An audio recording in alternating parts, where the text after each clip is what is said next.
All right, we are back live from British Columbia, Canada, North Carolina, Illinois. We're all in the bunkers. Hatches are locked. Generators are on. The MREs are ready. Truthbusters, it's Sunday night. Johnny Stewart here with the pilot of this crazy plane, Q Ball Carmichael. Q, it's I don't think we always start our show the first 5 minutes with random thoughts of the day, but I'm telling you, every week that goes by, I'm almost stupefied to the fact that we couldn't have started this show at any more of a perfect time in his. I mean, honest to God, from the beginning. I mean, we were right at the beginning of COVID, and the unrest that's still going on in many parts of the country, still in Illinois, Seattle. I mean, there's 300 businesses at loan talking about we're leaving. I mean, it's very Nixonian, Vietnam War, early 70s. Nixon's in the White House looking out the window, calling everybody hippies. And, I have a saying, and I wanted to get your theory on this, that, and this does tie in with conspiracies, and this does tie in with our progenitors and our creators. Do you just feel like at times this is my saying, by the way. I came up with this, but I like it. I feel that democracy every once in a while has to release the steam valve a little bit. Are we seeing that, or do you think that there's people very intelligent, way more intelligent people than you and I calling that this might turn into a full-fledged civil war for America? Do you see that happening with the Dorito eating, football watching, Wheel of Fortune addicted America? I never thought I would, but I definitely see possibilities on the horizon. Really? Okay. I've never seen so much hate in the world, and I think it's combined with the lockdown, the loss of jobs, the fear of the COVID. You and your family survived it. I mean, I think it's the fear and the lockdown is released in a sort of anger displaced situation. I think people are just angry, and I think it's like the domino effect. I think it could have been anything that started it, and it could be over anything.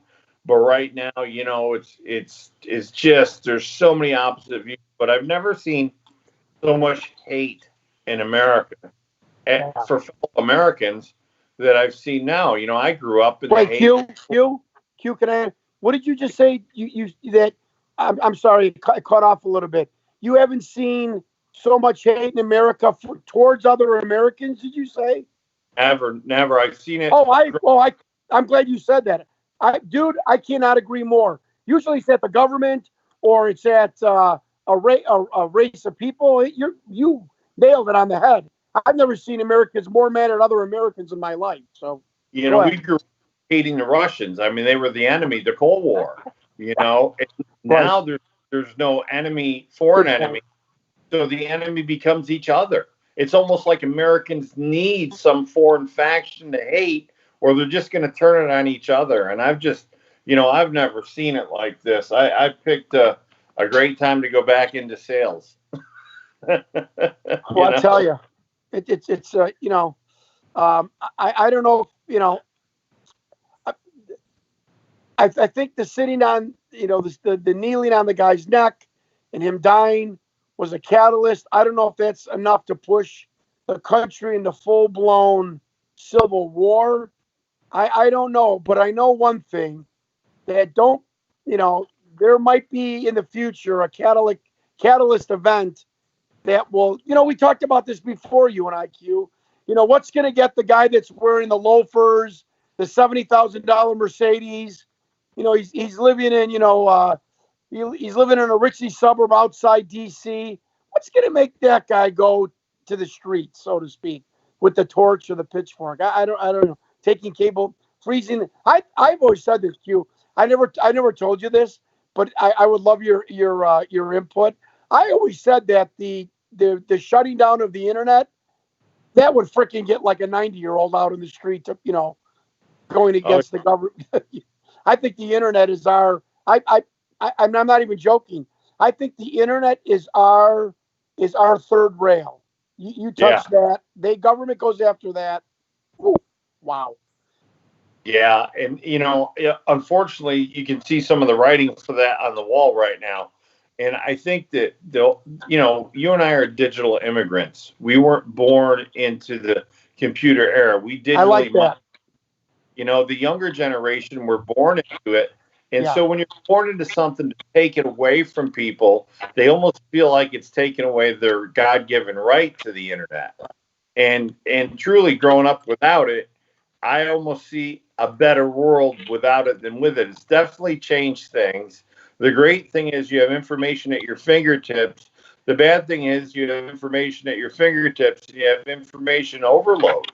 I've never seen a generation like the kids of today that have so many mental health issues and depression and things like that. But if you look at the internet, and if you're not careful what you look at, I mean, it can be overwhelming. It can be depressing. It can cause anxiety with what's going on. It can cause all sorts of issues. And I've never seen it like it is the generation now. But I think people feel like if it was taken away, it would be almost taking away their rights. And, growing up without it, I don't understand it. But I do understand it because people are so used to it.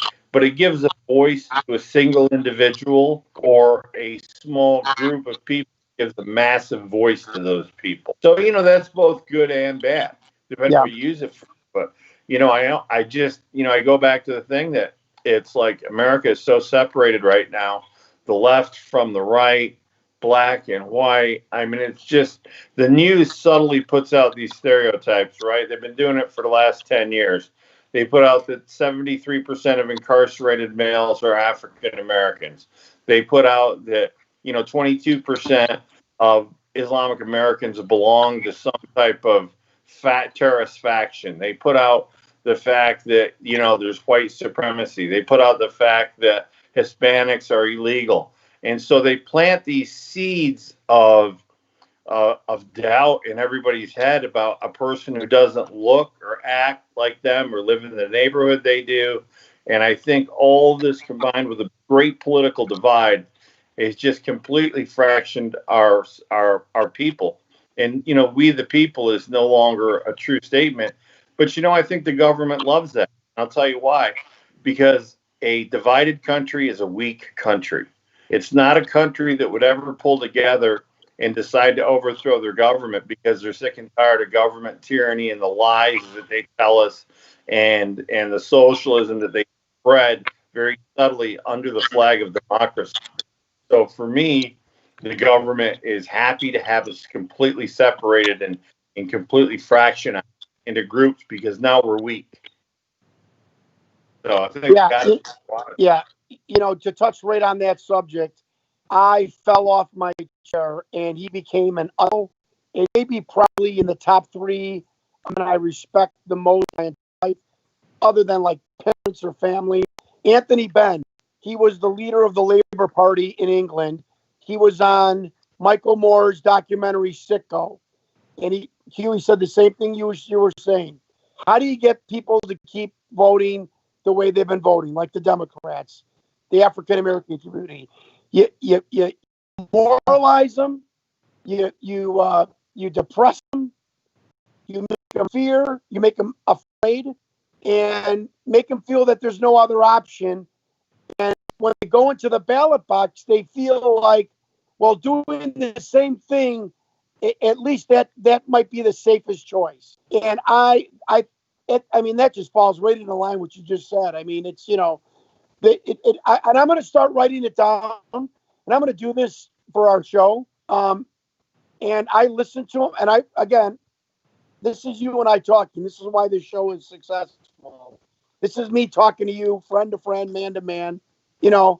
I listen to WNPR. I don't know. I just do. It just calms me. Q, I don't know if you listen to it. Any of our other viewers listen to it. I'm not knocking it. Holy shit. It is.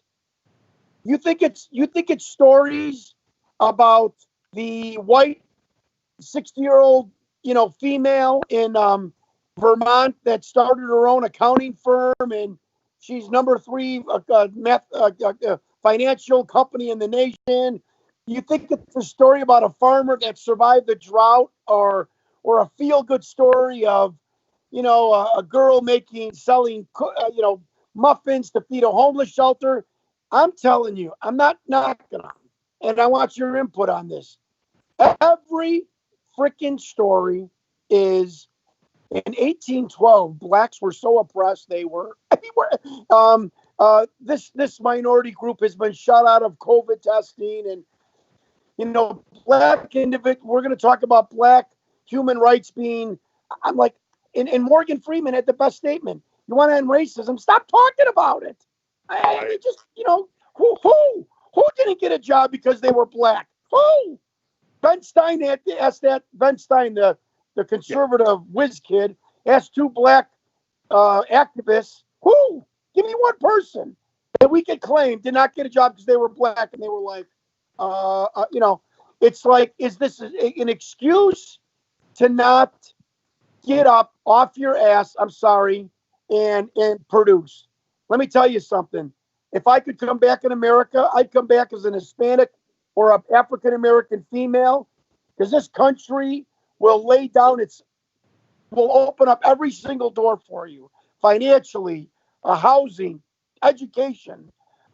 They've got to hire a certain quota. I mean, so, what is it about NPR in programs like that, like with the media? They're constantly, they're just like tweaking, poking with the stick. Come on. It's black people. You're being oppressed. Come on. I feel that way. It's like I'm back in wrestling. I mean, when you're bringing up, I'm sorry, I'm going to swear here. When you are a public radio show and you're fucking bringing up stories about black oppression from 1805, you got to fucking screw loose. And you're doing more than educating people. You are poking that racial festering wound, so to speak. Yeah. I mean, what do you think? I mean, I'm not lying to you. I mean, every freaking story is race this, black that, oppressed this, females this. I mean, Jesus, where's the farmer that, saved the freaking cow from a burning fire? I don't know. Yeah. It's bad when it seems like all they're doing is throwing gas on the proverbial fire. That's my point. Right. They're bringing up issues that were created generations ago that we have no control over, that we weren't even alive for, and they're making that an issue. And it come November, people are going to go into the voting booth based on hate and fear versus on political choice and ideals. And like that. When that happens, something's wrong in America. When they're going on amen. Hate versus they going on political choice and ideals. And that's the way it's got. Everybody feels they have to vote for a certain person because they hate the other one so bad, or because they're so afraid of what the other one's going to do. That's not how the political machine was founded, in 1776. That's not how democracy or constitutional republic, whatever you want to call it, that's not how it was founded. And that's not how it's supposed to be run. I think the people need to pull together, and we need to hold the press and the government and these public radio stations and all these people that are pouring gas on the fire. We need to hold those people responsible, because all they're doing is trying to cause great divide in American people. Let's remember one thing. When we played on sports teams, when we were professional wrestlers, we didn't care what color our teammate was as long as they could. In wrestling, all we cared about is the guy returned us safely to the locker room. That's right. All we cared about. When it comes to the military, do you think a guy looks next to his sergeant to look at the color of his skin before he takes an order from him? No, it's not supposed to be like that. It's just they're creating this oppression that shouldn't be there, that has been over and dealt with as best as possible. Let's remember, we are all Americans, we're all the human race, and we all need to survive in this country together, not separate. Put our differences down, set at the table, and move forward. And let's go into the voting booths with our ideals in place and with our political choices made clearly on the politician's agenda, not what party that he's with or she's with. But let's go in there with that instead of hate and fear. And the government loves to be fear mongers and create fear. And so does the press. All they do. So we're going to go ahead and take a break, guys. We got to pay some bills. So we're going to have Nick, the producer, and YouTube or podcast or Facebook Live, take us to a commercial. Stick with us. We'll be right back. I promise we'll get to ancient civilizations, the new Mars rover that's going off July 3rd. All sorts of cool stuff to get your mind off the problems going on in America today. We'll be back in a minute.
And we're back. Johnny Stewart here with our host and pilot, Cue Ball Carmichael.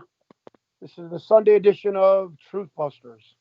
Talking before the show, which we always like to do a little free form stream of consciousness or whatever on our mind. I'm really starting to like the first 15 minutes of this show. It's we're picking each other's brains, and we were talking about the media and fanning the flames, and maybe civil war might be happening or need to come together, and I really enjoy them. I'm really enjoying those first 15 minutes.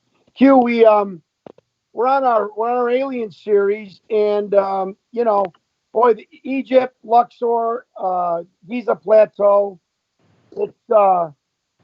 it's like this cosmic anchor that just this big claw that keep coming back. Yeah, you see my hand in the screen. The answer is here. I was reading a couple of things, and I started laughing, everyone, and I texted Q the moment I read it. I'll share it with you, and we'll get Q's thoughts because I told him the whole thoughts last week. I'm reading a archaeological essay on the Giza Plateau. There are stone pads under all of the pyramids. So they built a massive, probably 6, 7, 8 football fields of stone flat rock and then built the 3 pyramids on them. Those, these are folks, these are people who just got over, walking around with Neanderthal for all intents and purposes. True. Built this in 2,800 years. It has sunk. Now, my house, Q, I'm sure, my house has probably sunk 2-3 inches in 20 years. 2,800 years, the Giza Plateau platform has sunk 1/28 of an inch, which is like an eyelash. 2,800 years. Now they're saying if you draw a circle from the bottom tip of the pyramid, Q, I didn't tell you this, to the top, and then back down again, and then you flip it over this side, everything aligns and touches each other. Really? It's some form of geometry. I said it 3 shows ago. I mean, can you give me a break? I mean, I don't mean to get so grade school, but are you freaking serious? That people that were in the basically the Stone Age, could do stuff that I couldn't even tell somebody how to do with Google. And 2,800 years ago, they did it so good that basically is not sunk in the sand and the dirt for 2,800 years. It's almost impossible to imagine. That's like the thickness of a human hair that it's sunk.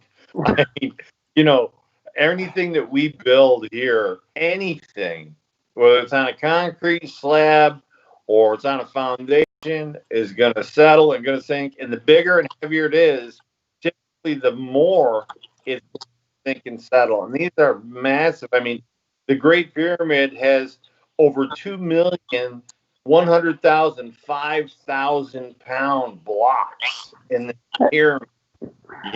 It's crazy when you look at scientists and if you go to Darwinism, we've been walking upright for 10,000 years. Göbekli Tepe, we talked about in the first series, has been unequivocally dated back 12,000 years.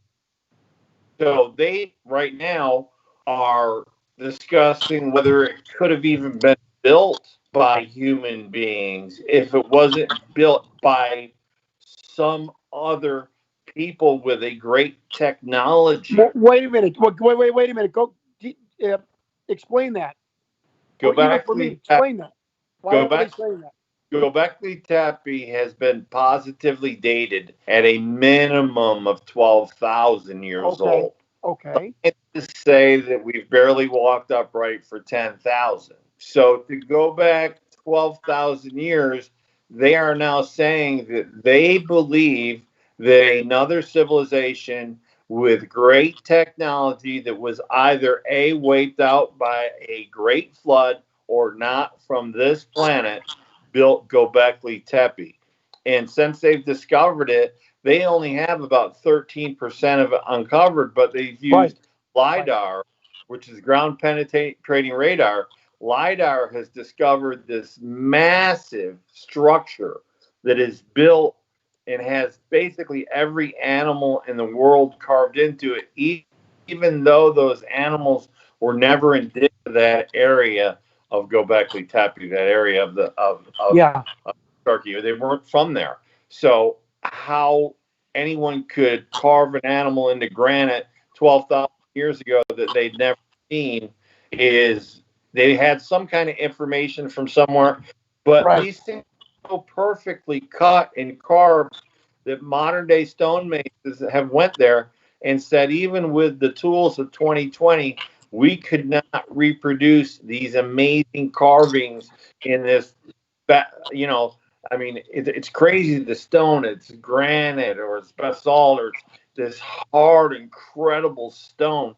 And of course, a lot of places are filled with quartz crystal too. And we know now from the technology that we've seen that something the size of a microscope screen, the glass on a microscope, made of quartz can hold the entire Bible on it. So a file card box full of those could hold every piece of information, Yeah. not only in the Vatican Library, but in the British Library, which are the two oldest libraries in the world, in a 3x5 card box into quartz crystal. So who knows what kind of technological information is stored in those great carvings and sculptures that we yet don't have the type of equipment to pull the data out of them. So it's just mind-boggling now.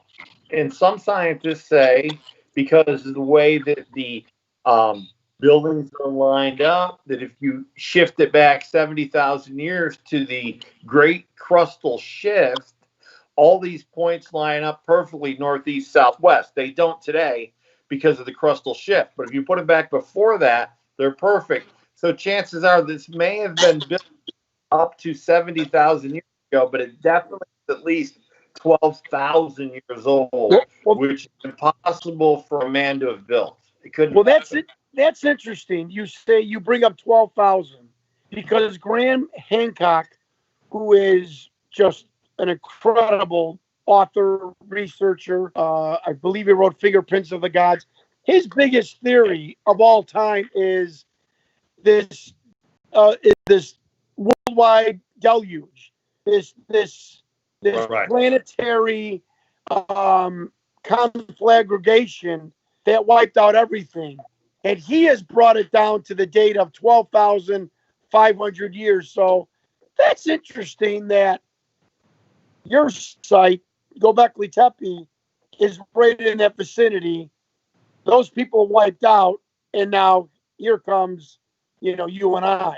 So again, here's a moment in our show where, we're piecing the threads together like it's a massive jigsaw puzzle, which we want to do with the ancient aliens. I mean, that is really, damn. I'm thinking about what he said. I'm having a Joe Rogan moment here. I mean, really. The thing Göbekli Tepe is it changes the ancient Sumerian theory that all life, mankind as we know it, started in Sumeria, because Sumeria is only 8,000 old. 8,000. So that is not that.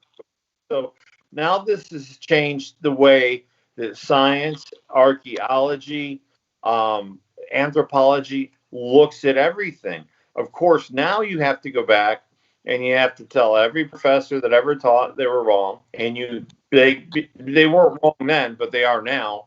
And every textbook on archaeology and anthropology now has to be rewritten and put into every university worldwide.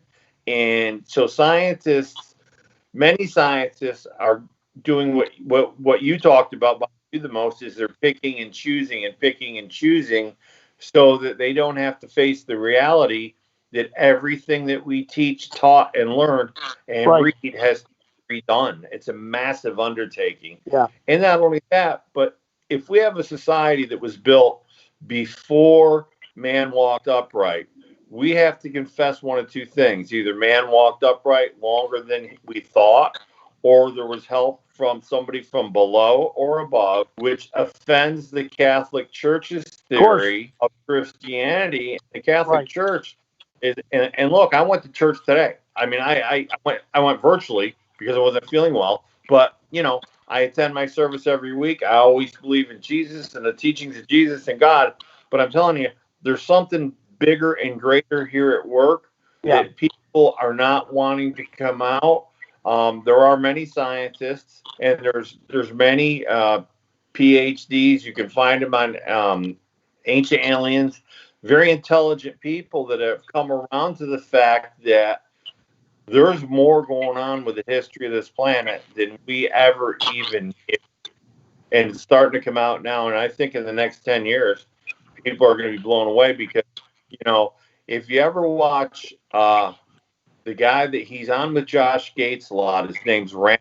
He's an Egyptologist he's from Egypt. He's on Ancient Aliens. I know him, yeah. Yeah. He has said publicly that only 10% of the ancient archaeology, hence the Great Pyramids, the Giza Plateau, all that, only 10% has been uncovered. There's still 90% more that is under the sand there. And again, could have been covered by the Great Deluge, that is still yet to be uncovered. So they know they've only got 10% of it with everything that's showing right now. 90.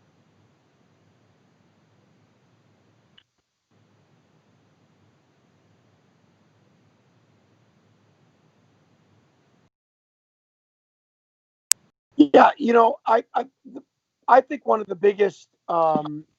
Yeah, Nick removed me from the call. Oh, okay. I'm like, I saw Nick removed you from the call. I'm like, did I say something I shouldn't have? So I think that there's going to be a massive influx of information based on the technology we have now to search. All these formations, one in Vietnam that looked like just a mountain, now it's been uncovered, and it's a step pyramid. It's unbelievable. So we're starting to see this. We're starting to go to governments. We're starting to explain the importance of this history, and it's starting to be uncovered slowly and added to the archaeological history and the anthropological history of the United States. So I think it's pretty exciting.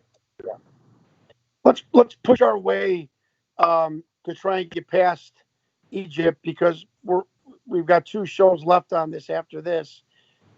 One of the funny I find, and I call it the guts of the pyramids.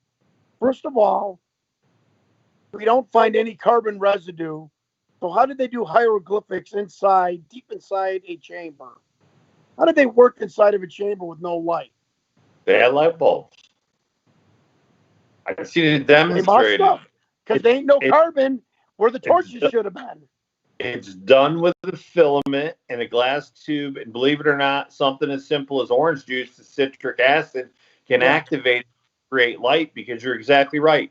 There's absolutely no residue inside these pitch dark pyramids that have these amazing writing carvings on them in the wall, and these huge sarcophagi that weigh, the lids of the sarcophagus sometimes weigh 20 tons themselves.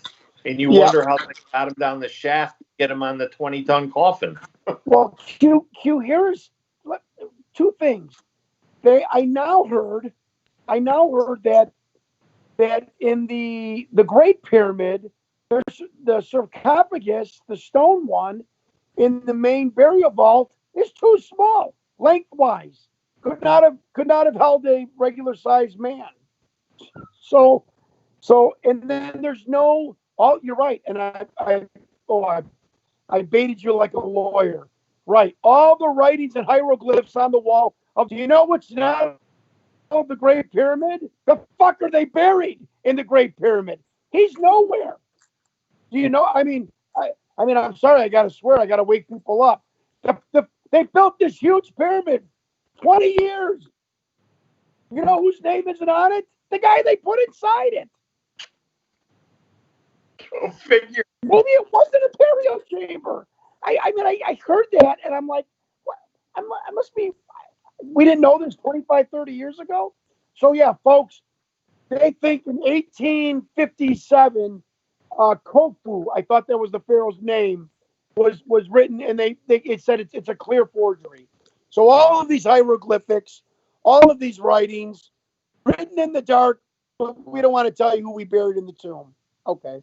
It's just one of those things that just, I'm like, it just gets, it's like, it's one hit after another. Like, it's crazy. And can I go off the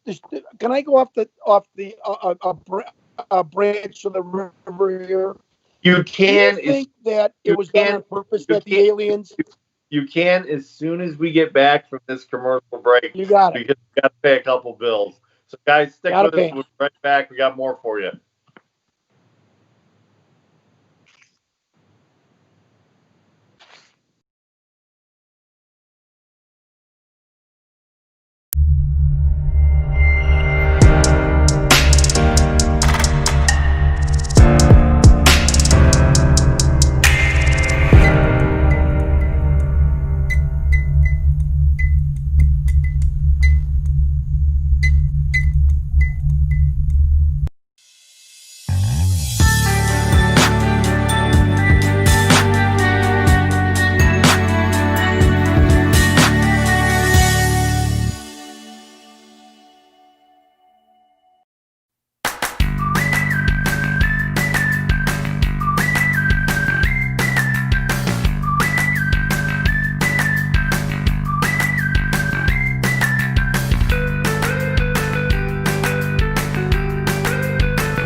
And we're back.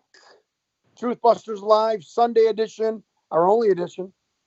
Having a great conversation. We are part 4 of our 6-part series on aliens. And Q's knocking it down. Q and I are knocking it down. I mean, folks, after 6 weeks, what we have told you, scratch the surface what we've told you. If you ain't scratching your head now, I'm at a loss for words. Q, we were before the break. I wanted to branch off, send my Lewis and Clark expedition up the northern fork of the river, so to speak. Do you have any thoughts that why aliens didn't, if aliens, which we believe, came down and taught, educated, helped build, whatever, why they didn't leave undeniable concrete proof behind? Or do you think they were more blasé about it and said, yeah, we built the pyramids, we built, Puma Punku and Gobekli Tepe, and I mean, we did it for our own, and if they wanted to write about us or sketch about us or, etch us into stone, great, but I don't care. Or think they purposely didn't leave 100% undeniable proof of their existence? Do you have any thoughts on that? Because I think a lot of our viewers, are wondering, are these aliens, are they clandestine, or they don't give a shit? Or, I mean, basically, why didn't aliens do a granite signpost? We were here on this date, blah, blah, blah. We came back on this date. We left. We came back. What are your thoughts on that?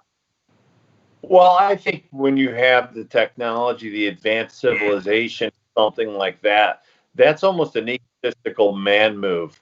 Let's go to the Mars and put we were here on the Mars, or let's go to the moon and put we were here on, because we're men and we have an ego. Yeah. When you have an advanced civilization, let's say is 100,000 years older than the Earth, or 10,000. What's the technology going to be in 10,000 years? It's going to be anti-gravity. We can fly anywhere. We can go to Mars in 15 minutes. It's just going to be that way.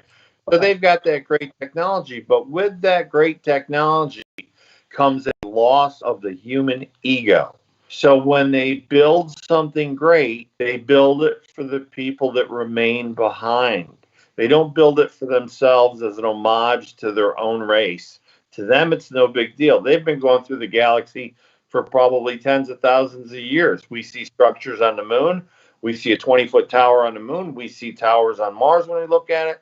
We see all sorts of things. They didn't leave anything there either, because with great intelligence comes a tremendous loss of the average ego. So I don't think that anybody that benevolent and that intelligent that came here to build these massive structures and to help civilization better themselves, I don't think whatever, hey, we did it. Let's let these people take credit for it, because the ego doesn't exist in our world of great technology and intelligence. Dude, that is a great answer. You just blew me away. Kudos. That was an awesome answer. And Thank you. And our viewers are. I have to think about stuff sometimes when you say it too. That is a great answer. No, seriously.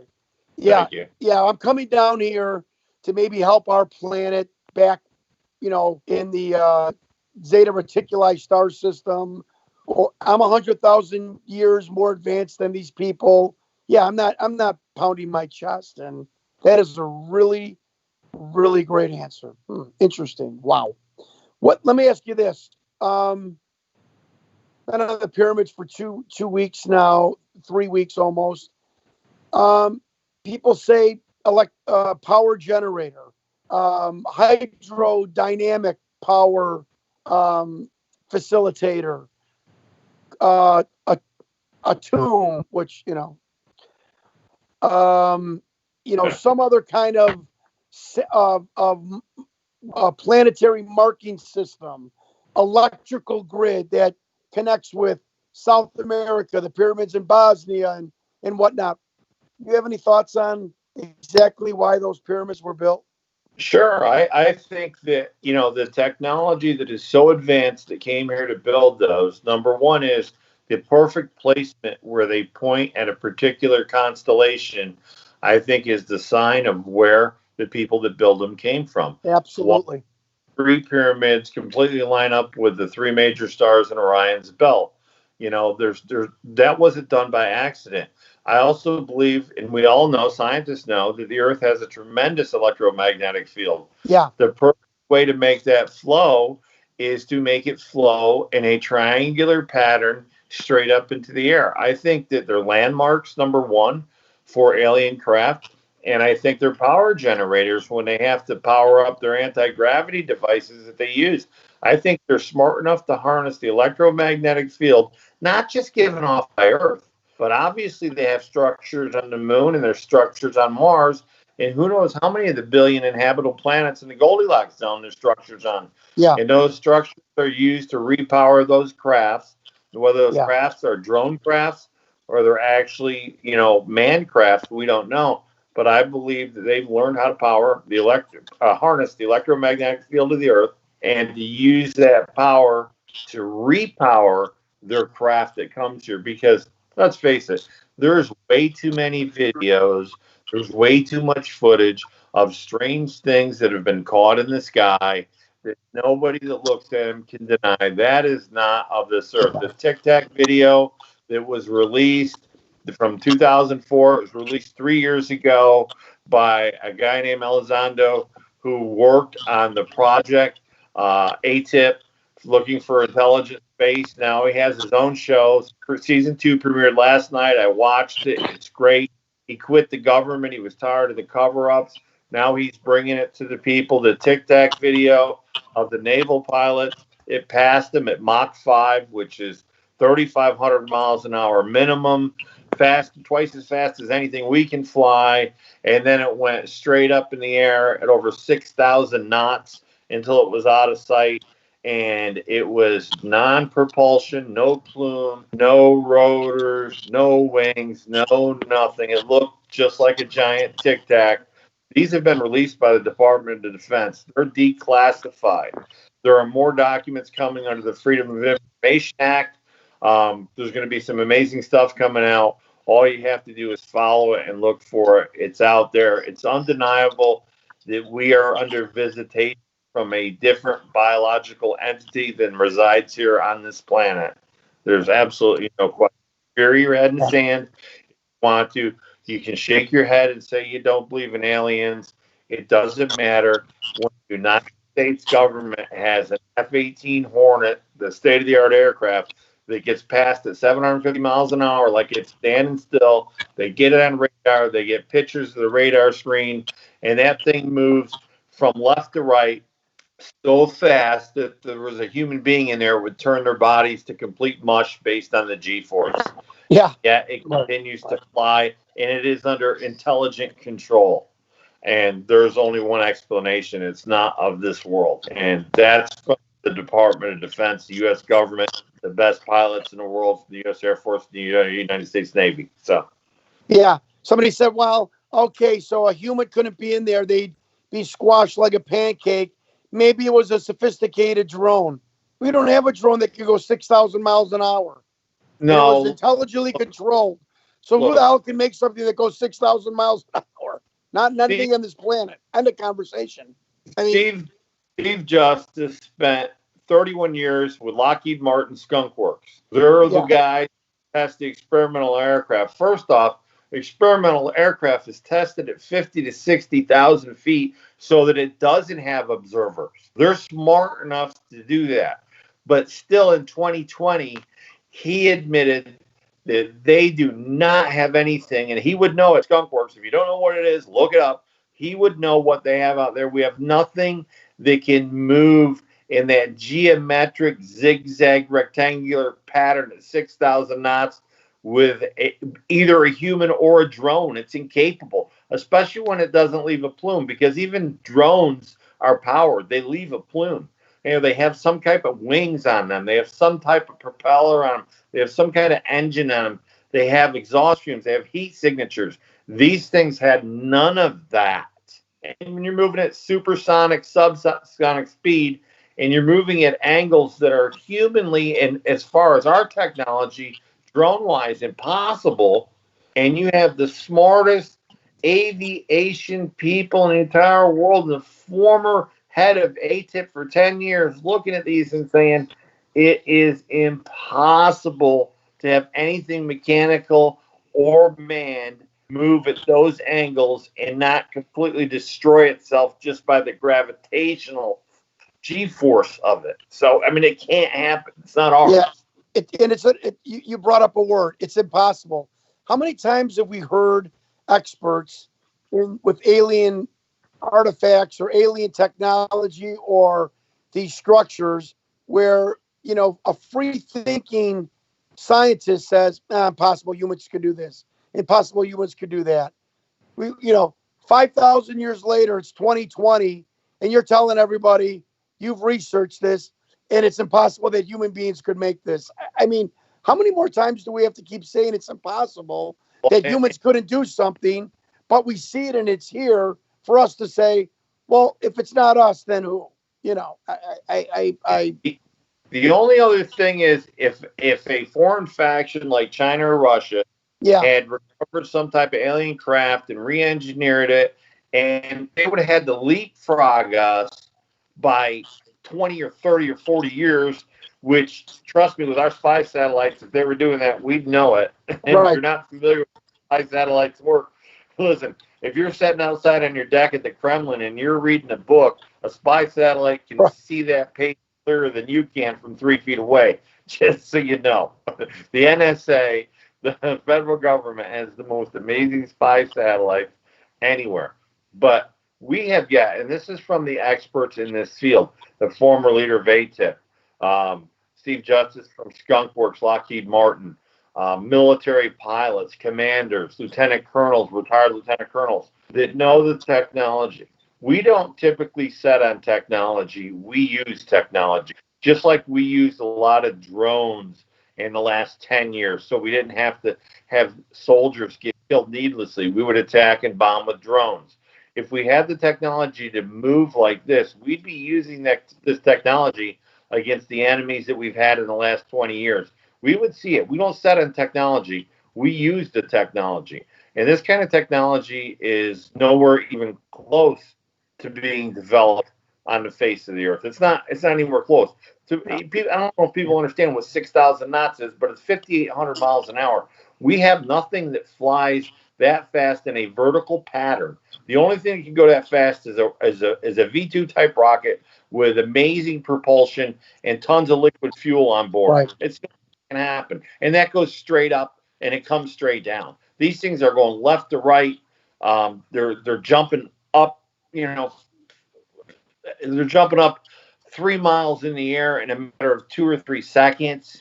I mean, this is completely impossible for anything that we have. And that's the experts in the field saying that, not me. I'm an expert in the field. I listen to the guys that got all these abbreviated letters like PhD and things after their names, an astrophysicist, a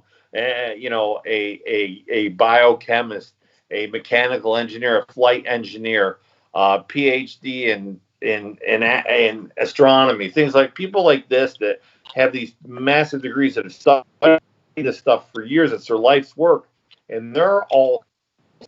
This is not possible. People, you just have to understand. There's things on this planet we don't know about. I don't think anybody knows. Well, I'm some people don't. We know more about the surface of the moon than we do about the Mariana Trench that goes 7 miles deep in the ocean. Now, how is that, and why is that? Well, it's very difficult to get any type of ROV or any machine down 7 miles because the pressure alone will crush it. So we don't even know what's down there. We have no idea. It's not Transformers like in the movie.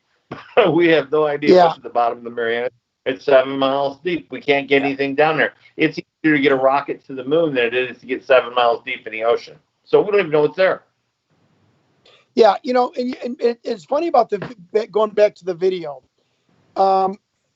You and I have been doing a pretty good job of this, going one more layer on any kind of conspiracy subject and asking, like, why? Who benefited? Who follow the money, but mostly who benefited. So can I post something on what interesting for our listeners on the video? Please.